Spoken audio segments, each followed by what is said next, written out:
بسم اللہ الرحمن الرحیم۔ السلام علیکم۔ میں زینب نور لائف ہسٹری چینل میں آپ کو خوش آمدید کہتی ہوں آج ایک نئے ٹاپک کے ساتھ، اور مجھے امید ہے کہ یہ ٹاپک بھی آپ کو پچھلے ٹاپک کی طرح بہت زیادہ پسند آئے گا۔ تو چلتے ہیں اپنے ٹاپک کی طرف۔ آج میں آپ کے ساتھ شیئر کرنے والی ہوں کہ قوس قزح کب بنی اور اس کے بننے کی وجہ کیا تھی۔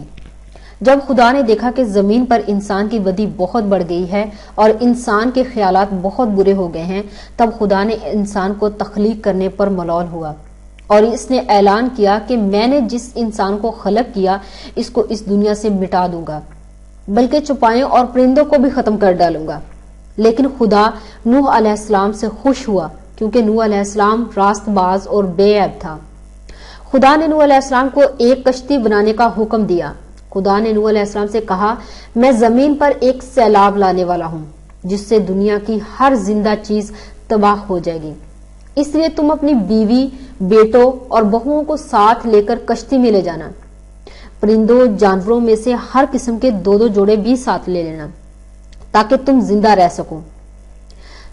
زندہ رہو۔ ان سب کے لیے کھانے کی اشیاء بھی ساتھ لے لینا۔ 40 دنوں تک بارش ہوتی رہی۔ جیسے جیسے زمین پر پانی بڑھتا رہا، کشتی اوپر اٹھتی رہی۔ سیلاب کا پانی اس قدر اونچا ہو گیا کہ اونچے اونچے پہاڑ بھی پانی میں ڈوب گئے۔ کشتی پانی کی سطح پر تیرتی رہی۔ خداوند کریم نے باقی ہر جاندار کو تباہ کر دیا، پرندوں اور چوپایوں کو بھی ہلاک کر دیا۔ صرف نوح علیہ السلام اور کشتی میں سوار لوگ ہی زندہ بچے۔ بارش تھم گئی۔ 150 دن گزرنے کے بعد پانی آہستہ آہستہ کم ہوا۔ آخر کشتی کوہ رات پر رک گئی۔ نوح علیہ السلام نے اپنی بیوی کے ساتھ کشتی سے باہر آئے۔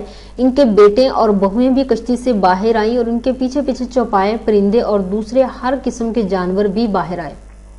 خدا نے نوح علیہ السلام اور اس کے بیٹوں سے کہا، میں نے تمہیں برکت دی، تم پھلو پھولو اور زمین کو معمور کرو۔ اب تم تمام خاندان اور جانداروں کے ساتھ زمین پر پھیل جاؤ۔ میں تم سے وعدہ کرتا ہوں کہ پھر کبھی زمین کے جانداروں کو سیلاب سے ہلاک نہ کروں گا۔ خدا نے یہ عہد میں اپنے اور تمہارے درمیان اور سب جانداروں کے ساتھ ہے۔ اس عہد کے نشان کے لیے میں بادلوں میں قوس قزح بناتا ہوں۔ میں جب بھی بادل برساؤں گا تو یہ قوس قزح اس عہد کا نشان ہوا کرے گی۔ قوس قزح ظاہر ہوئی۔ یہ اس عہد کا نشان تھی جو خدا نے نوح علیہ السلام اور دوسرے جاندار مخلوق کے ساتھ کیا۔